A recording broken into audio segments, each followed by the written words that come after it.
राष्ट्रीय जनता दल लालू प्रसाद यादव के लिए आज बेहद ही खास दिन है, क्योंकि आज वो 74वें साल में प्रवेश कर रहे हैं।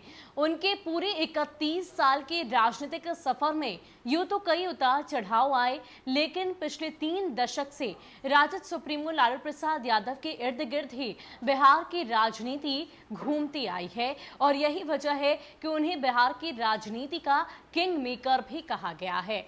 अगर विपक्ष की बात करें तो खासकर विपक्ष के तमाम नेताओं की तरफ से राजनीति इनकी तरफ से ही की जा रही है। और जब से राजद सुप्रीमो लालू प्रसाद यादव खुद जमानत पर रिहा होकर बाहर आए हैं, लगातार बिहार की राजनीति में एक बार फिर से उनकी सक्रियता खास तौर पर दिखाई दे रही है। यूं तो पिछले 3 दशक से उनके बिना बिहार की राजनीति की कल्पना की ही नहीं गई। अगर हम बात करें बिहार विधानसभा चुनाव की, तो भले ही उस वक्त लालू प्रसाद यादव जेल की सजा काट रहे थे, लेकिन बावजूद उनके नाम को लिए बिना, उनकी तस्वीरों को दिखाए बिना विधानसभा चुनाव भी संपन्न नहीं हुआ। उनकी पार्टी के अलावा सत्ता पक्ष के नेताओं की तरफ से भी लगातार उनकी बात की जाती रही है। और आज उनके इस खास दिन पर हम आपके लिए एक रिपोर्ट लेकर आए हैं, जो इस बात को स्पष्ट करती है कि पिछले 3 दशक में राजद सुप्रीमो लालू प्रसाद यादव की बिना बिहार की राजनीति अधूरी सी रही। राष्ट्रीय जनता दल सुप्रीमो लालू प्रसाद यादव आज 74वें साल में प्रवेश कर रहे हैं। करीब 31 सालों के उनके राजनीतिक जीवन में कई झंझावात आए, लेकिन बिहार की सियासत में उनकी अहमियत बरकरार रही। चारा घोटाले में लंबे समय तक जेल में रहने के बावजूद विपक्ष की राजनीति उनके आसपास ही घूमती दिखी। अब उनकी जमानत पर रिहा होने के बाद बिहार की सियासत नए सिरे से गरमाएगी, और ये तय है।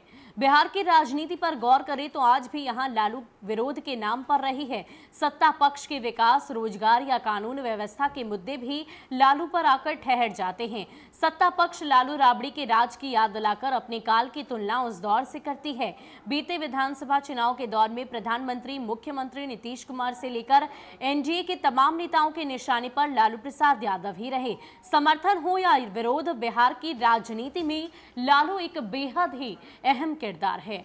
बीते लोकसभा चुनाव में आरजेडी की करारी हार के बाद लगा था कि लालू राजनीति के हाशिए पर जा रहे हैं। साथ ही उनके राजनीतिक उत्तराधिकारी तेजस्वी यादव के नेतृत्व पर भी सवाल खड़े हो गए थे। विपक्षी महागठबंधन के अन्य दलों के भी हालात कुछ ऐसे ही रहे, लेकिन लालू बिहार की राजनीति में बने रहे। बिहार विधानसभा चुनाव में आरजेडी सबसे बड़ी पार्टी बनकर उभरी। इससे न केवल तेजस्वी का कद बढ़ा, बल्कि लालू को भी मजबूती मिली। आखिर लालू का इतना विरोध क्यों है? इसे जानने के लिए बिहार की सामाजिक संरचना को जानना समझना होगा। दरअसल बिहार में आज भी जातिवाद एक जमीनी सच्चाई है। लालू ने अपनी सोशल इंजीनियरिंग में यादवों के साथ मुसलमानों को जोड़कर एमवाई समीकरण बनाया। उसे कोई भी दल नजरअंदाज नहीं कर सकता।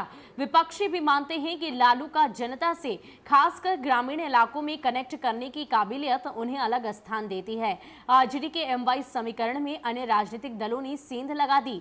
बदले में दलित, मुस्लिम व दलित आदि जैसे वोट बैंक भी बन गए। लेकिन आज भी लालू की अपने वोट बैंक पर पकड़ को नजरअंदाज करना बेहद मुश्किल है।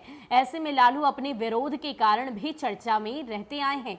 सवाल उठता है कि अब आगे क्या? लालू जमानत पर रिहा होकर अभी दिल्ली में बेटी मीसा भारती के पास हैं। वही मीसा, जिनका जन्म तत्कालीन प्रधानमंत्री इंदिरा गांधी द्वारा लागू आपातकाल के दौर में लालू मीसा के अंतर्गत में जेल में रहने के दौरान हुआ था। खैर, आपातकाल व लालू द्वारा बेटी का नाम मीसा रखने का किस्सा भी फिर कभी, लेकिन फिलहाल राजनीति का चक्का घूम गया है। लालू आज महागठबंधन में कांग्रेस के साथ हैं। कोरोना की वर्तमान लहर के खत्म होने के बाद उनके बिहार आने की उम्मीद है। बिहार में उनकी मौजूदगी क्या राजनीतिक गुल खिलाएगी, यह देखना शेष है।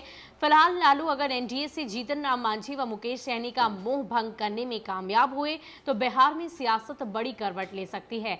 वैसे मांझी व सहनी ने ऐसी संभावना से इनकार किया है।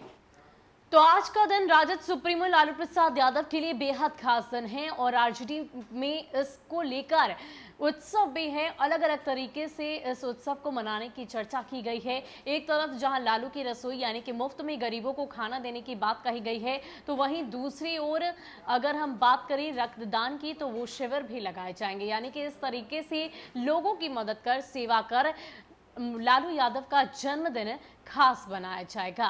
फिलहाल के लिए इतना ही। ज्यादा अपडेट के लिए आप बने रहें न्यूज़ फॉर नेशन के साथ। नमस्कार।